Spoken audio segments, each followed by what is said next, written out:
Assalamualaikum warahmatullahi wabarakatuh. Salam sejahtera. Bersama saya Cikgu Khairil Hafiz bin Sahidan, Guru Cemerlang Matematik daripada SMA Darul Iktisam. Pertamanya terima kasih kepada GPS Bistari kerana menyediakan platform ini untuk saya berkongsi sedikit ilmu yang ada pada saya dengan anak-anak pelajar dan guru-guru SPM 2020. Okey, bersama dengan saya pagi ini, saya akan kongsikan tajuk ketaksamaan linear dan penakkulan matematik. Okey, mari kita lihat. Untuk hari ini, ada 3 aspek pembelajaran yang saya akan fokuskan. Okey, bahagian yang pertama ialah ketaksamaan linear.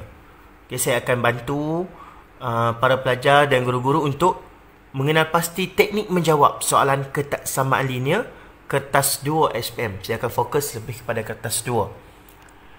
Bahagian yang kedua ialah penakkulan matematik. Begitu juga untuk saya akan kongsikan teknik menjawab soalan penakkulan matematik kertas 2 SPM. Okey. Dan bahagian yang ketiga, sambil-sambil itu saya akan kongsikan tip SPM, iaitu tips macam mana soalan-soalan ini diberi markah dalam SPM. Okey. So, ketaksamaan linear sekitar 3 ataupun 4 markah dalam SPM. Penakkulan matematik pula sekitar 5 ataupun 6 markah dalam SPM. So, campur dua-duanya sekitar 9 ke 10 markah setiap tahun dalam kertas 2. Okay, sebelum saya mulakan perbincangan bagi kedua-dua tajuk, saya ingin kongsikan ni jadual yang saya buat sendiri. Set your target. Cuba kita tengok. Ini jangkaan ataupun saya punya cadangan. Untuk mendapat grade C, kamu kena cuba sekurang-kurangnya 10 topik ini dengan jumlah markah sekitar 64 markah kertas 2. Jadi kalau kamu nak dapat grade B, kamu kena tambah lagi 2 topik. Kalau kamu nak dapat grade A tolak, kamu tambah lagi 1 topik. Kalau kamu nak dapat A+, kamu tambah lagi 4 topik. Jadi kalau kita boleh lihat di sini, untuk dapat grade C, topik ketaksamaan dan juga topik penakkulan matematik merupakan 2 topik di antara 10 topik yang wajib kamu ketahui untuk dapat C. Jadi itulah betapa pentingnya 2 topik ni. Dan 2 topik ni dikategorikan sebagai topik-topik yang mudah.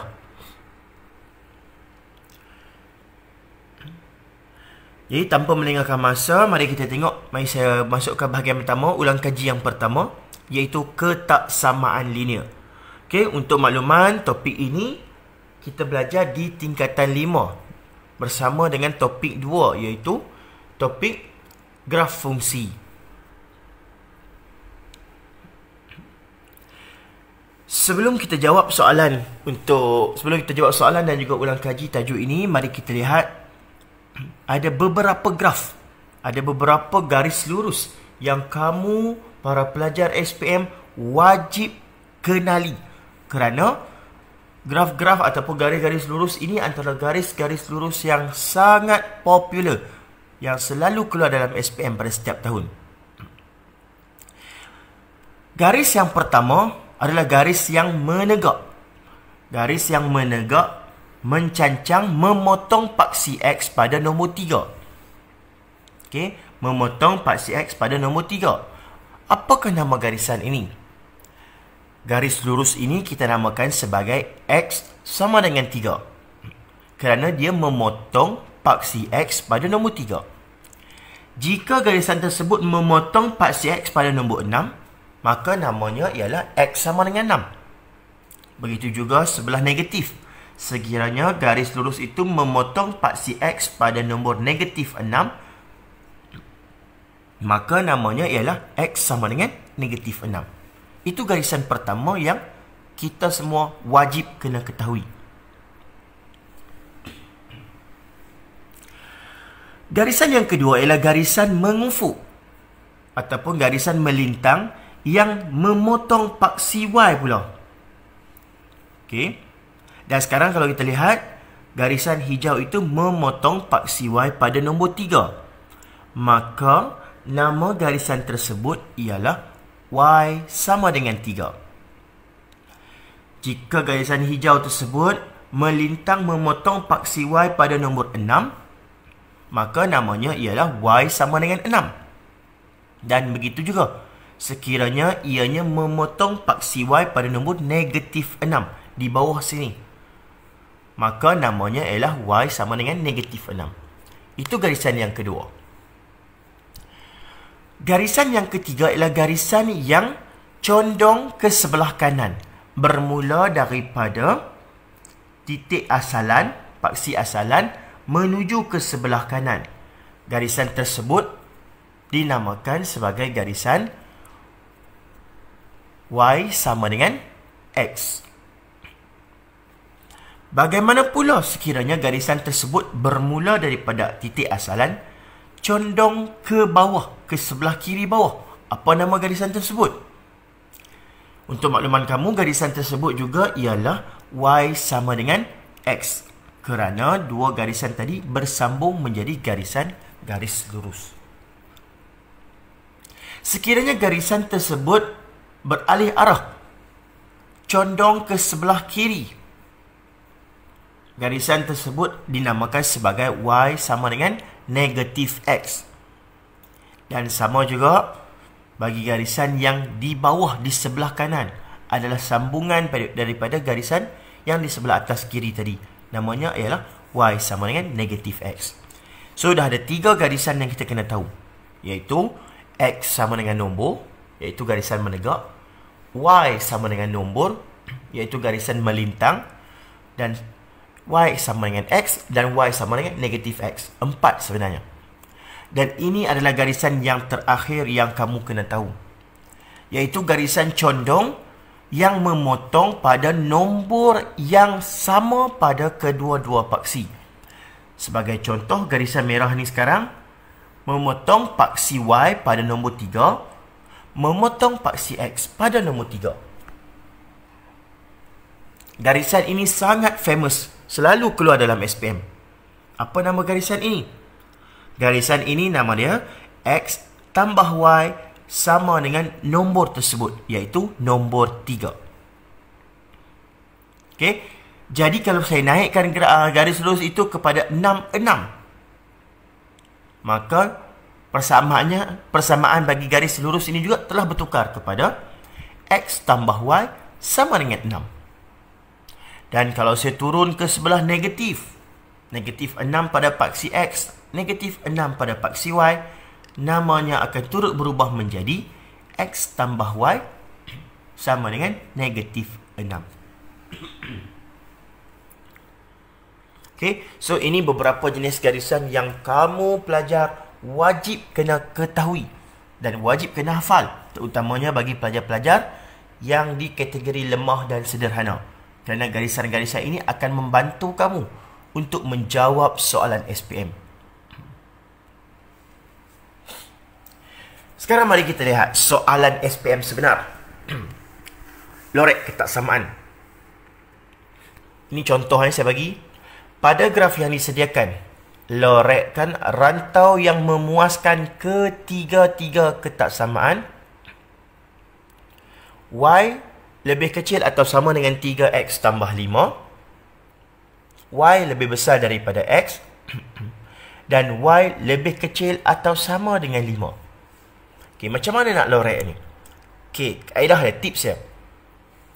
Langkah yang pertama, kita bulatkan ketiga-tiga ketaksamaan yang dia bagi tu. Tengok, saya guna warna merah, warna hijau, warna biru.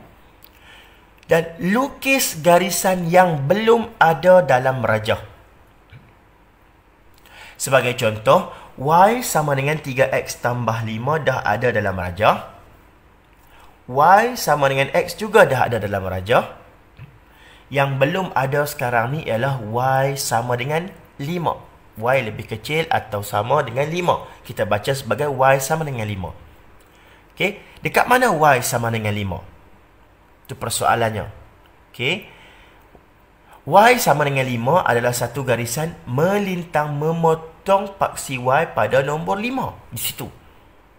Okay. Tapi sebelum kita lukis garisan, kita ada satu persoalan yang kita kena jawab. Yang pertama, garisan yang kita lukis tu, yang kita akan lukis nanti, adakah garisan penuh atau garisan putus-putus?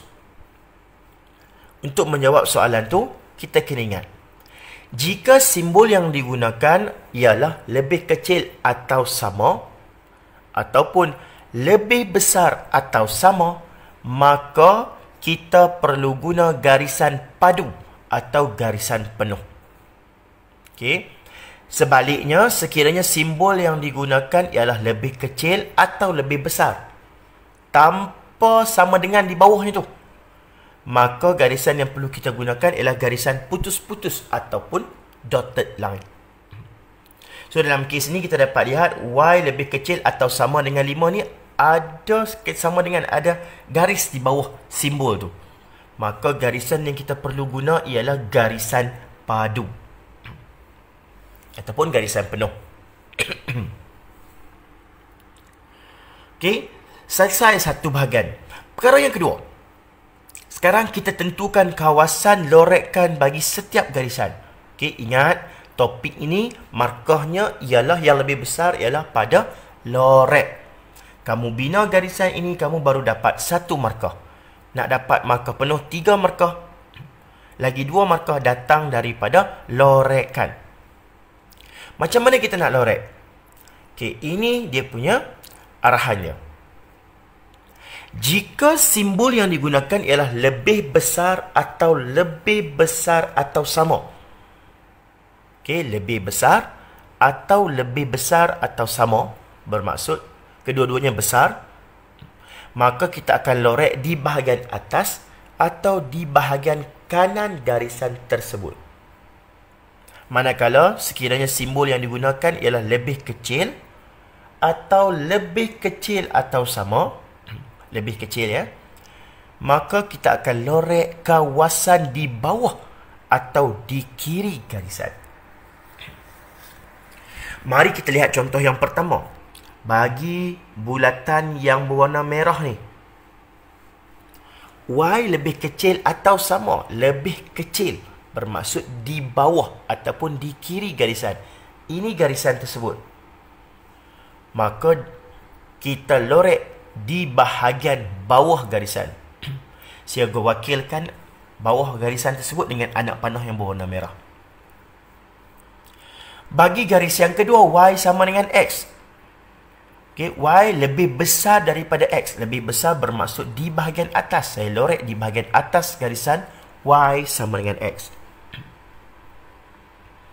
Dan yang terakhir, bagi warna biru ni, Y lebih kecil atau sama, bermaksud di bawah garisan baru yang tadi kita buat tadi. Maka di bawahnya. Dan perkara yang ketiga, lorek kawasan persilangan semua anak panah. So, kalau kita dapat lihat dalam rajah ni sekarang, di tengah-tengah tu ialah kawasan lorekan yang bersilang. Kawasan bersilang bagi semua anak panah. Saya ulang. Kita dapat lihat di sini kawasan yang bersilang semua anak panah. Maka kita lorek kawasan tersebut dan kita akan terima 3 markah dalam SPM. Ingat, saya ulang, yang pertama lukis garisan yang belum ada. Ingat, yang kalau ada sama dengan di bawah simbol tu, maka garisan padu. Kalau tidak ada, maka garisan putus-putus. Yang kedua, tentukan kawasan lorekan dengan memahami jika simbol yang digunakan ialah lebih besar atau sama, maka lorek di atas ataupun di kanan. Sebaliknya, lorek di bawah atau kiri. Dan yang terakhir, lorek kawasan yang terlibat. Yang terlibat bagi semua anak panah.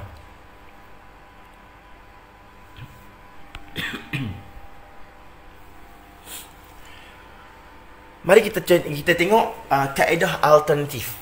Okay, ini satu kaedah yang saya gunakan untuk bantu pelajar-pelajar yang sedikit lemah untuk menguasai tajuk ini, untuk dapat markah penuh. Okay, kaedah alternatif ni bermula dengan kita bulatkan ketiga-tiga ketak samaan. Sama macam tadi, saya bulatkan dengan warna merah, hijau dan biru. Yang kedua, saya potong garisan yang dah ada. Sebagai contoh, Y sama dengan 3X dah ada ni. Dah sama ni.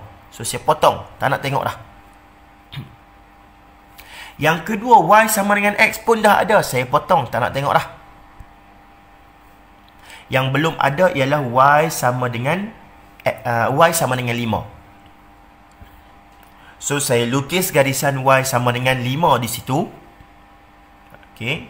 Sama yang ni kena sama yang macam sebelum ni, iaitu sekiranya ada simbol sama dengan di bawah lebih kecil tu, maka kita akan guna garisan padu.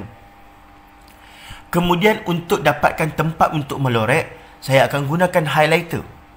Saya akan highlight ke semua ketiga-tiga garisan. 2 garisan yang telah diberi dalam soalan, yang ini dan yang ini. Dan satu lagi garisan yang saya baru buat sendiri tadi. Saya highlightkan ketiga-tiga garisan. Dan sekarang saya akan dapat satu ruang segitiga yang dikelilingi oleh highlighter. Maka saya akan lorek kawasan tersebut. Dan saya terus dapat 3 markah. Okay? So, ini adalah kaedah alternatif untuk mempercepatkan menjawab soalan. Okay? Mari kita cuba kaedah alternatif ni pada soalan yang lain. Macam mana saya buat? Kamu boleh lihat. Yang pertama, saya bulatkan ketiga-tiga ketaksamaan. Saya bulatkan ketiga-tiga tu. Dan saya potongkan garisan yang dah ada. Okey. X sama dengan 3, kita dah ada di sini. Y sama dengan 2, kita dah ada di sini. Oh, maaf. Yang belum adalah X tambah Y sama dengan 8. Okay, ingat balik garisan-garisan wajib yang kita perlu tahu tadi. Apa maksud X tambah Y sama dengan 8? X tambah Y sama dengan 8 bermaksud satu garisan condong yang memotong paksi X dan paksi Y, kedua-duanya pada nombor 8. Okay, cuma hati-hati, kita kena guna garisan putus-putus. Kerana di sini simbol yang dia gunakan ialah simbol lebih kecil sahaja. Tidak ada sama dengan di bawah tu. Dan sekarang saya highlight ketiga-tiga garisan. Dan saya lorek kawasan segitiga di tengah-tengah highlighter tersebut untuk dapat 3 markah. Lihat, sangat mudah tajuk ini. Okey, sekarang macam saya kata tadi, saya akan kongsikan beberapa tips. Dan ini tips yang pertama. Ini antara contoh-contoh yang pelajar akan buat dalam SPM. Yang kamu kena ketahui untuk kamu hindari atau kamu kena faham. Contoh yang pertama, kalau kamu dapat lihat di sini, jawapan yang sepatutnya garisan di sini sepatutnya garisan putus-putus, tetapi calon ini menggunakan garisan penuh. Maka dalam SPM kamu masih lagi menerima 2 markah. Kamu akan dipenaltikan 1 markah kerana menggunakan garisan padu. Dalam contoh yang kedua, pelajar ini menggunakan garisan putus-putus tepat seperti skema. Tetapi kalau kita dapat lihat di sini, lorekannya sangat sedikit. Hanya ada 3 garisan. Berapa markah calon ini akan dapat? Dalam SPM, calon ini akan dapat 3 markah. Okey, 3 markah penuh. Tapi dengan syarat, garisan yang dia bina di sini mesti sekurang-kurangnya 3 garisan. Kalau terlalu sikit, 1 garisan atau 2 garisan dianggap sebagai bukan jawapan. Okey, kena ingat tu 3 garisan sebelum sekurang-kurangnya. Dalam contoh yang ketiga, yang ni ramai sangat calon yang buat. Dia orang tak buat garisan, dia orang lorek secara contengan. Conteng di kawasan yang sepatutnya tu. Jangan risau. Pemeriksa tidak kejam. Lorekkan secara contengan juga akan mendapat 3 markah. Dan contoh yang terakhir, okey, yang ni pun ada pelajar buat ni. Dibinanya garisan lurus di sini tanpa menggunakan pembaris. Loreknya betul pada tempatnya, cuma garisan tersebut tidak menggunakan pembaris. Maka daripada 3 markah, hanya 1 markah sahaja diberi kepada calon tersebut. Okey, sekarang kita masuk kepada soalan bukan rutin untuk mentakrifkan ketaksamaan. Soalannya, rajah menunjukkan satu rantau berlorek Nyatakan 3 ketaksamaan yang mentakrifkan rantau berlorek tersebut. Okey, tengok soalan yang sebelum tadi ni diberi soalan, kita kena lorek. Tapi dalam soalan ni diberi kawasan lorekan. Dia minta kita keluarkan ketaksamaan, seolah-olah mengeluarkan soalan bagi lorekan yang dia dah buat tu. So macam mana? Langkahnya ialah kita ambil kedua-dua persamaan yang dah diberi dalam raja, kita tulis semula di dalam soalan, di dalam ruang jawapan kita. Cuma kita hilangkan simbol sama dengan. Okey, sebelum tu kita kena ingat balik ni syarat-syarat yang saya buat sebelum ni tadi ni, pada slide yang awal tadi. Kita rujuk Y sama dengan 1X tolak 4 yang dulu. Kalau kita dapat lihat, untuk garisan tersebut, kawasan lorekan berada di atas garisan. Bila di atas garisan, maka bermaksud simbol yang kita kena guna adalah lebih besar. Okey, di atas garisan bermaksud kita mesti guna lebih besar atau lebih besar atau sama. Dan dalam kes ni kita akan guna lebih besar atau sama. Kenapa? Kerana garisan yang digunakan di sini adalah garisan padu. Yang ni. Bila garisan padu, maka kita kena guna simbol yang ada sama dengan di bawah. Bagi garisan X tambah Y sama dengan 6 pula, kita dapat lihat lorekan berada di bawah garisan. Apabila berada di bawah garisan, maka simbol yang kita kena guna ialah simbol lebih kecil ataupun lebih kecil atau sama. Dan sekali lagi, garisan yang digunakan di sini adalah garisan padu. Maka kita perlu gunakan simbol lebih kecil atau sama. Dan yang terakhir, soalan ni minta kita keluarkan 3 ketaksamaan. Sekarang kita baru ada 2. Mana ketaksamaan yang lagi satu? Okey, ketaksamaan yang lagi satu adalah yang ini, iaitu X sama dengan 2. Dia tak bagi nama dia, kita kena keluarkan sendiri. X sama dengan 2. Kerana garisan tersebut garisan menegak memotong paksi X pada nombor 2. So, mari kita lihat. Garisan tersebut, lorekan tersebut berada di sebelah kanan garisan. Dan di sebelah kanan garisan ialah lebih besar. Cuma ada sama dengan di bawah atau tidak? Jawapannya tidak ada, kerana garisan yang digunakan ialah garisan dotted line. So, kita perlu letak lebih besar. Dan kita akan dapat 3 markah dalam SPM. Okay, ini soalan bukan rutin. Belum pernah keluar dalam SPM bulan November. Belum pernah. Pernah keluar kalau tak silap saya dalam SPM ulangan. Satu lagi soalan bukan rutin. Soalan yang pertama.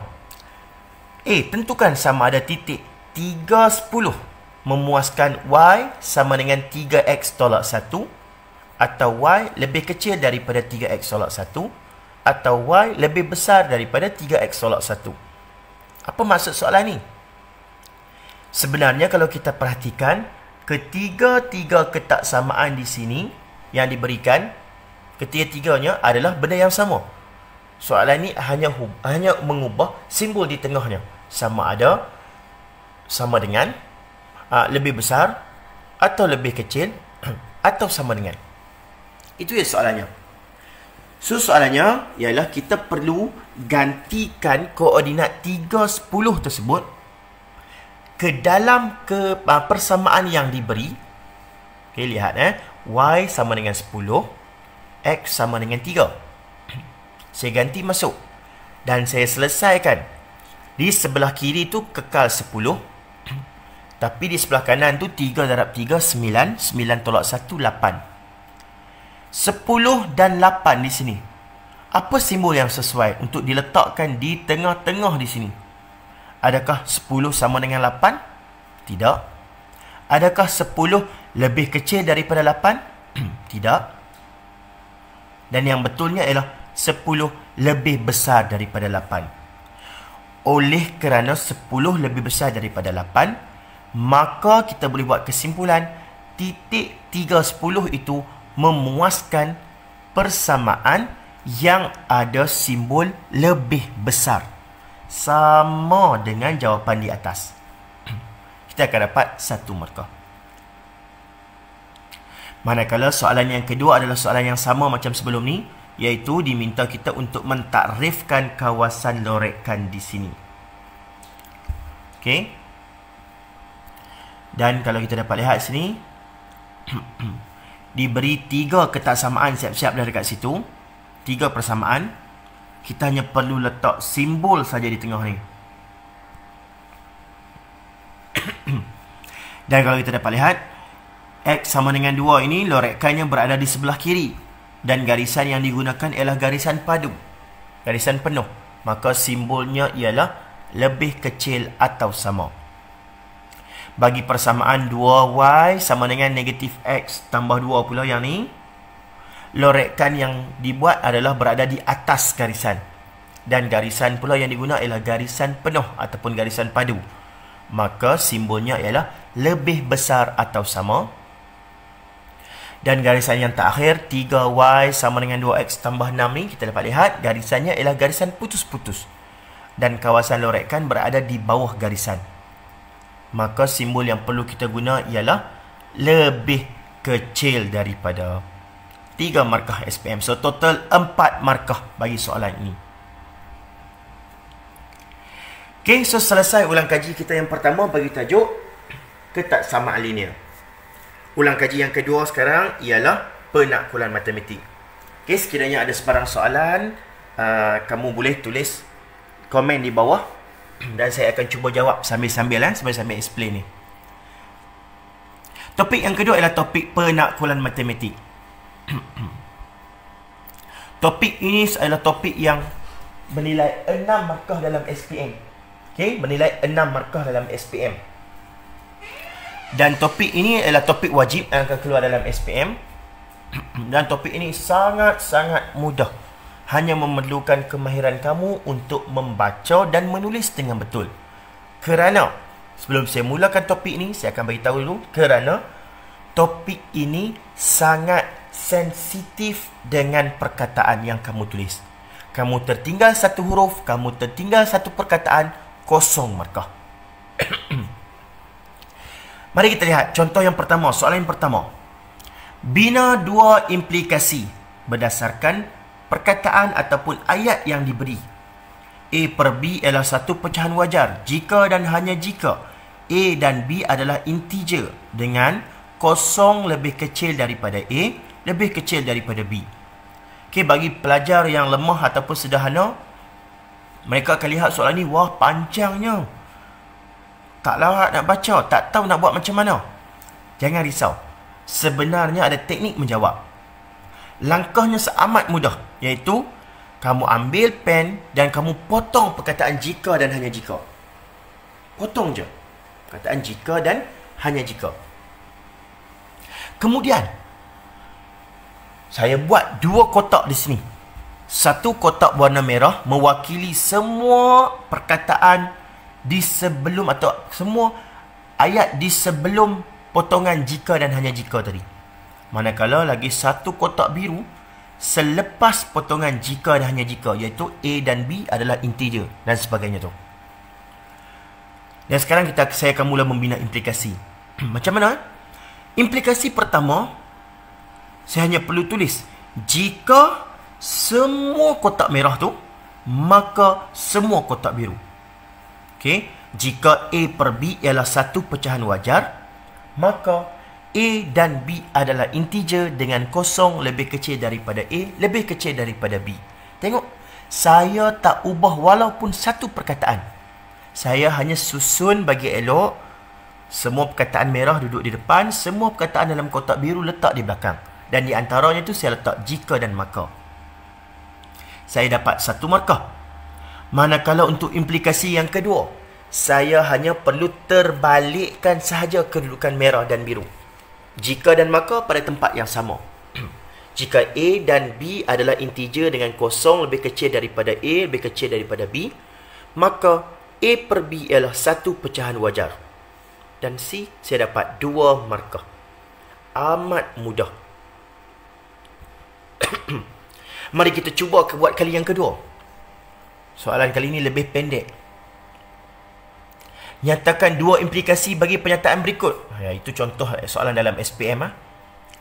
A sama dengan set kosong jika dan hanya jika NA sama dengan kosong. So, apa langkahnya tadi? Langkah yang pertama, potong jika dan hanya jika. Buat dua kotak, kotak merah, kotak biru. Okey? Sama dengan kanak-kanak dulu, pen merah, pen biru. You marah, I love you. Ini kotak merah, kotak biru. So, implikasi yang pertama, jika A sama dengan set kosong, pastikan kosong tu dipotong. Okey, nanti dibuat A sama dengan kosong je, tak dapat markah. A sama dengan set kosong, kosong yang ada potong kat tengah tu. Maka N sama dengan kosong, NA sama dengan kosong. Itu satu markah. Dan implikasi yang kedua, jika NA sama dengan kosong, kita ambil pula NA sama dengan kosong yang warna biru tu, letak di depan. Maka A sama dengan set kosong. Dapat dua markah. Okey, tak nak lengah-lengah, saya kongsi terus tip SPM bagi bahagian ini. Kenapa? Kerana soalan implikasi bina dua implikasi ini sangat-sangat famous dan selalu keluar dalam SPM. Dan pelajar juga sangat kerap buat kesalahan. Mari kita tengok contoh yang pertama. Calon yang pertama dia jawab macam mana? Jika A sama dengan set kosong, mak tertinggal huruf A. Manakala implikasi kedua dia guna bahasa Inggeris pula. If N A is equal to 0, then dia silap guna then tu, sepatutnya THEN, ditulisnya THAN. Di sini markahnya ialah kosong markah. Sekali lagi saya tekankan, dalam tajuk ini kamu tak boleh salah eja. Salah eja tak dapat markah. Untuk contoh bagi calon yang kedua, implikasi yang pertama dah betul dah cantik dah. Tapi implikasi yang kedua, dia terbalikkan biru dan merah, dia terbalikkan juga maka dan jika. Okey, terbalik jika dan maka, kamu akan hilang markah. Dia mesti jika dahulu baru maka. Tapi implikasi pertama betul, so satu markah bagi implikasi pertama, kosong markah bagi implikasi yang kedua. Jumlah markah, satu markah. Bagi calon yang ketiga pula, kalau kita dapat lihat, simple saja. Dia terbalik penulisan implikasi satu dan implikasi dua. Okey, yang ini tidak ada masalah. Markah penuh. Terbalik implikasi satu, pergi letak dekat implikasi yang kedua. Implikasi yang kedua, pergi letak dekat implikasi yang pertama. Tidak ada masalah. Selagi mana ianya dalam ejaan yang lengkap, tulisan yang betul, markah penuh. Soalan yang kedua, bina akas. Okey, apa itu akas? Akas membawa maksud terbalik.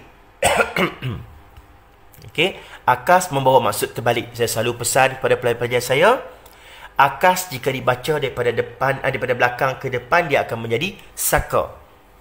Okey, akas saka bermaksud benda yang boleh dibaca secara terbalik. Diberi di sini jika X lebih besar daripada 7, maka X lebih besar daripada 4. Itu soalannya. Sekarang bina akas. Sangat mudah. Akas bermaksud terbalik, so kita terbalikkan kedudukan merah dan biru tu saja. Seolah-olah kita buat implikasi yang kedua tadi. So jawapan yang kita akan dapat ialah jika biru maka merah. Iaitu jika X lebih besar daripada 4, maka X lebih besar daripada 7. So kita akan dapat satu markah. Untuk dapat markah yang kedua, diminta di sini tentukan sama ada akas tersebut adalah benar atau palsu. So akas yang kita baru bina di sini benar atau palsu, itu soalannya. So mari kita test. Jika X lebih besar daripada 4, okey, berikan satu nombor yang lebih besar daripada 4. Bagi contoh nombor 5. Jika 5 lebih besar daripada 4, maka 5 lebih besar daripada 7. Benar ke palsu? Jelas 5 tak lebih besar daripada 7. 5 sentiasa lebih kecil daripada 7. Tetapi 5 lebih besar daripada 4. Maka kita boleh kata akas yang kita bina ni adalah palsu. Dan kita akan dapat 2 markah penuh SPM. Seterusnya kita akan bincang tentang tajuk hujah. Subtopik hujah. Hujah ada 3 bentuk. Hujah yang pertama, ini hujah bentuk yang pertama. Premis 1. Macam mana nak kenal hujah bentuk yang pertama? Dia akan mula dengan perkataan semua. Maaf. Premis 1, semua kubus mempunyai 6 muka yang sama. Premis 2 dikosongkan. Kesimpulan, PQRS mempunyai 6 muka yang sama. Okey. So macam mana nak jawab soalan ni? Langkah yang pertama, ini teknik nak menjawab. Langkah yang pertama, saya akan ambil pen. Saya akan potong perkataan semua. Saya tak nak tengok perkataan semua. Dan langkah yang kedua, saya akan baca premis 1 dan kesimpulan.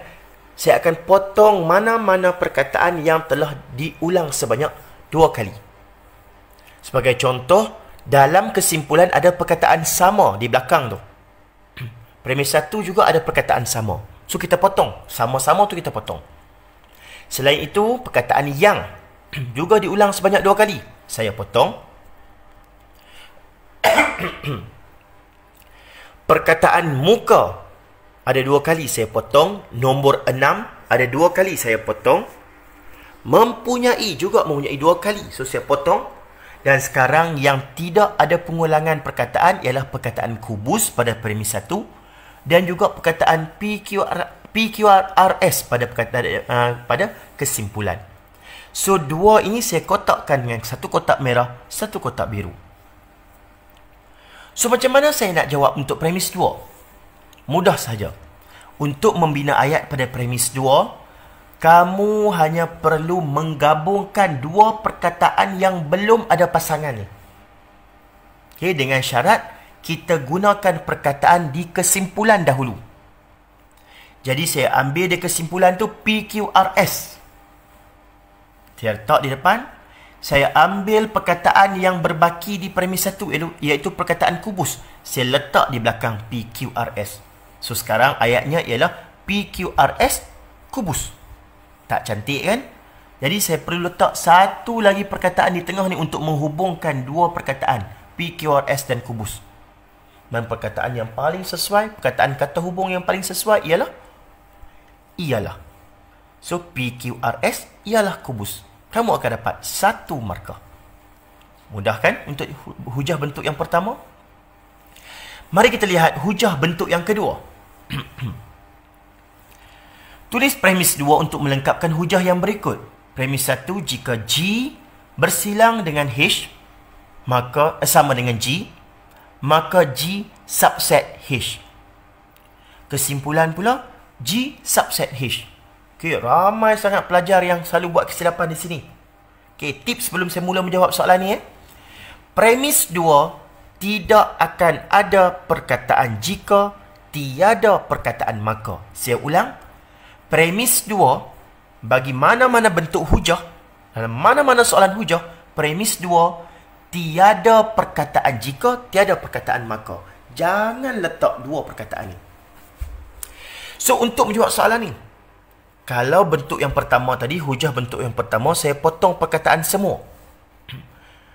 Tapi untuk hujah bentuk yang kedua ini, saya akan potong perkataan jika, saya potong perkataan maka. Dan macam tadi juga, saya akan buat kotak merah, kotak biru bagi perkataan yang berbaki dalam premis 1 tu. Okay, saya potong perkataan jika, potong perkataan maka. Di antara jika dan maka, G persilangan dengan H sama dengan G tu saya kotakkan warna merah. G subset H tu saya kotak warna biru. Sekarang kita lihat kesimpulan. Kesimpulan ni, G subset H, adakah ianya sama dengan kotak merah atau sama dengan kotak biru?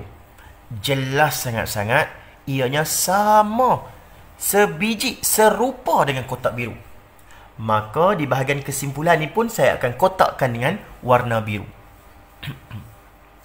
Sekarang kita dapat lihat biru dah ada 2, dah ada pasangan. Biru dah ada 2. Okey, yang belum ada pasangan tu yang mana? Ya, yang belum ada pasangan sekarang kotak merah. So, mudah sangat jawapan bagi premis 2 ialah kotak merah. Dapat 1 markah. Okey, sangat-sangat mudah. Kita lihat mana pasangan, mana kotak yang belum ada pasangan, maka kotak itulah jawapannya. G bersilang dengan H, persilangan dengan H sama dengan G. 1 markah. Mari kita lihat hujah bentuk yang terakhir, bentuk 3. Tulis kesimpulan untuk melengkapkan hujah yang berikut. Premis 1, jika M dan N ialah nombor genap, maka M kali N ialah nombor genap. Premis 2, M darab N bukan satu nombor genap. Okey, kalau kita lihat soalan ini juga menggunakan jika maka. So, langkahnya masih lagi sama. Ambil pen, potong perkataan jika dan maka. Sekarang, saya ada 2 bahagian. Iaitu satu bahagian yang selepas perkataan jika, sebelum jumpa maka. Manakala bahagian yang kedua, saya kotakkan dengan warna biru ialah perkataan ataupun ayat selepas perkataan maka. So, ada pen merah, pen biru di situ. Sekarang kita lihat premis 2. Premis 2 sekarang ni, ianya tak sama tapi mirip. Mirip dengan kotak merah atau mirip dengan kotak biru. Kalau kita lihat kepada perkataan M darab N di sini, ianya adalah mirip kepada kotak biru. M darab N, M darab N. Sama kan? Jadi kita boleh kata biru dah ada pasangan. Yang belum ada pasangan sekarang warna apa? Ya, yang belum ada pasangan sekarang ialah warna merah. Maka jawapan yang perlu kita tulis di ruang jawapan adalah ayat dalam kotak merah. M dan N ialah nombor genap. Tapi hati-hati. Ini bentuk 3, hujah bentuk 3. Perbezaan dengan hujah bentuk 2 ialah hujah bentuk 3 ni dia mesti ada sedikit perubahan. Sebagai contoh, dalam kotak biru di atas, M darab N ialah. Tetapi dalam premis 2, M darab N bukan. Perkataan ialah telah ditukar kepada bukan dalam kotak biru. Jadi dalam kotak merah, ialah juga perlu ditukar kepada bukan. Dan kamu akan dapat 1 markah. Kalau kamu terlupa nak tukar bukan, kamu akan hilang 1 markah. So simple. Okay. Kita dah semakin hampir kepada penghujung. Kita masuk kepada kesimpulan secara aruhan. Okay, kesimpulan secara aruhan ni maksudnya dia akan bagi senarai nombor. Banyak-banyak itu. 5 sama dengan 1 kurungan 2 kuasa 2 tambah 1. 12 sama dengan 2 kurungan 2 kuasa 2 tambah 4. 21 sama dengan 3 kurungan 2 kuasa 2 tambah 9. 32 sama dengan 4 kurungan 2 kuasa 2 tambah 16. Sama dengan ... Okey. Sekarang dia minta, soalan ni minta kita bina kesimpulan berdasarkan nombor yang banyak-banyak ni. Macam mana? Okey, caranya. Yang pertama, kita ambil pen. Kita potongkan satu garis nombor secara menegak yang tidak ada sebarang operasi. Dalam kes ini, nombor sebaris yang sebelah kiri tu. Sebelah kanan tak boleh. Sebelah kanan tak boleh potong sebab dia ada operasi. Ada tambah, ada kurungan dan sebagainya. Yang sebelah kiri tu kita potong. So, sekarang macam mana nak jawab? Kita tengok. Kita baca secara menegak. Kita tengok barisan ini loh. 1, 2, 3, 4. Nombornya tersusun 1, 2, 3, 4. Dan berubah. Nombor yang berubah, kita akan gantikannya dengan simbol N.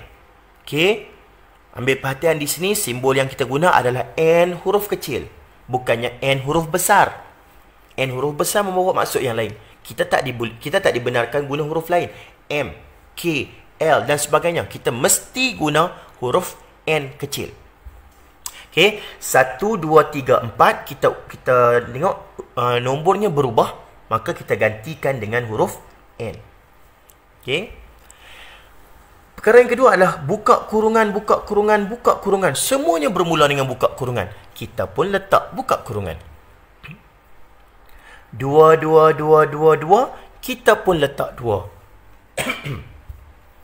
Kuasa 2, kuasa 2, kuasa 2, kuasa 2. Kita pun gunakan kuasa 2. Tutup kurungan, tutup kurungan, tutup kurungan, tutup kurungan. Kita pun letak tutup kurungan. Tengok benda yang tak berubah, kita pun tak ubah. Tambah, tambah, tambah, tambah. Kita pun tambah. 1, 4, 9, 16. Yang ni kita tengok nombornya dah berubah. Bila berubah, mesti ganti N. Cuma hati-hati ada nota sikit. Jika nombor yang berubah itu berturutan 1, 2, 3. maka kita perlu ganti dengan N. Itu yang berlaku pada 1, 2, 3, 4 tadi. Kita ganti dengan N. Sekiranya nombor tersebut 149, kita akan gantikannya dengan N kuasa 2. Okey? Kenapa? Kerana 1 kuasa 2, 1. 2 kuasa 2, 4. 3 kuasa 2, 9. So, ingat 149 N kuasa 2. Dan yang terakhir, 1827. Itu N kuasa 3. Kerana 1 kuasa 3, 1. 2 kuasa 3, 8. 3 kuasa 3, 27. Alright? Dan dalam kes ini, kita balik kepada soalan ini. 14916. Kalau kita dapat lihat, ianya yang kes yang ni ya, nota yang kedua. 149 sama dengan N kuasa 2. Jadi, kita letak dekat sini 14916 ni N kuasa 2. Kita dapat satu markah dengan hanya menukarkan saja nombor-nombor yang berubah kepada N. Satu markah. Dan untuk dapat markah yang kedua, kita mesti tulis di bawahnya pula. N sama dengan 1, 2, 3, 4, dot. Okey. Bilangan dot di belakang ini mesti sekurang-kurangnya 3 titik dot. Ingat 3 titik. Ini bukannya main-main Dalam SPM memang pemeriksa diberi arahan untuk membilang bilangan titik di belakang tu. Sekiranya kurang daripada 3, hilang satu markah. Okey. Ingat, langkah yang pertama jawab soalan macam ni. Dan langkah yang kedua, jangan lupa tulis N sama dengan 1, 2, 3, 4, dot. Okey, kamu akan dapat 2 markah. Kita lihat contoh yang kedua. Macam tadi, bahagian mana yang kita nak potong? Adakah kita nak potong di bahagian kanan yang ada operasi kuasa, ada tambah dan sebagainya ni? Tak. Kita akan potong yang sebelah kiri ni, yang mana tidak ada sebarang operasi tambah tolak dan sebagainya. So, yang belah kiri kita potong. Kita lihat sebelah kanan. 4 di sini sebaris. 4 semuanya. Maka kita pun akan tulis 4. Buka kurungan. Kita pun tulis buka kurungan. 1, 2, 3. Ya, 1, 2, 3 sekarang nombor yang berubah. Maka kita akan gantikan dengan huruf N.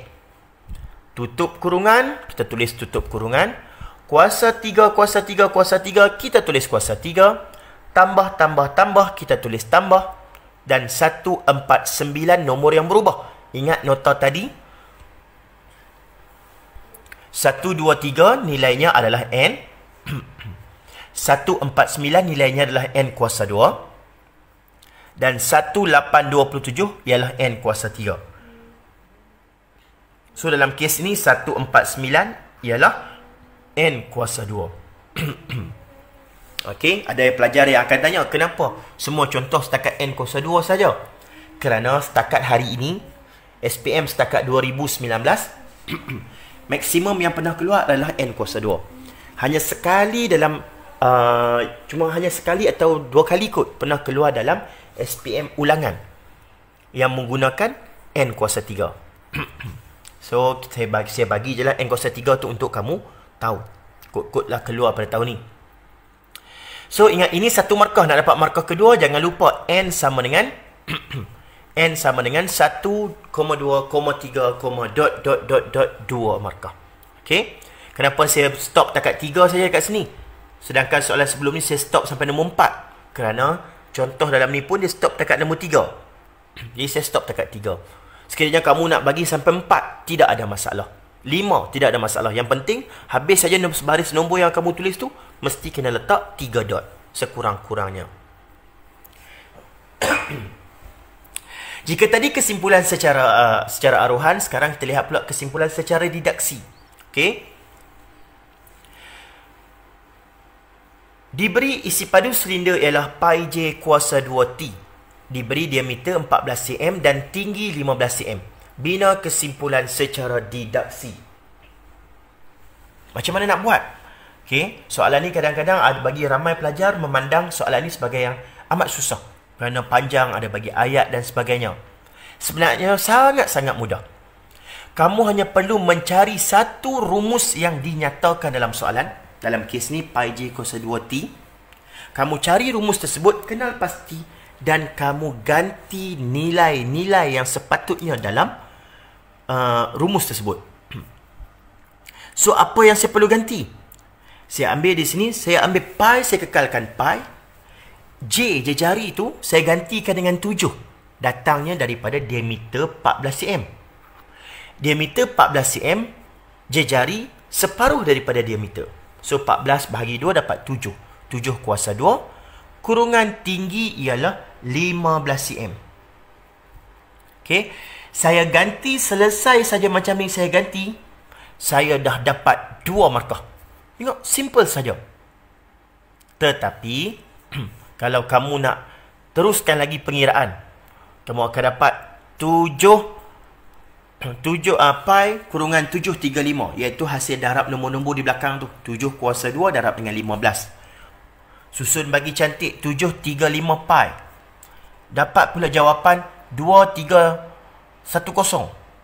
Okey, kamu tetap dapat 2 markah yang sama. Bermaksud dalam SPM, kamu ganti sahaja pun dah dapat 2 markah. Kamu selesaikan sampai jawapan akhir pun tetap 2 markah yang sama. Okey, so itulah kesimpulan secara didaksi. Dan ini soalan yang terakhir. Okey, ini adalah soalan, kalau tak silap saya, sama ada soalan PT3 sebenar tahun lepas ataupun soalan percubaan PT3 mana-mana negeri tahun lepas. Dia bagi gelung macam ni. Dia bagi 2 gelung. Gelung di sebelah kiri, gelung di sebelah kanan. Okey. Dia minta kita lengkapkan gelung-gelung ni. Kita tengok ada 4 kawasan kotak kosong tu. Saya mulakan dengan di sebelah kiri. Cuba kita lihat.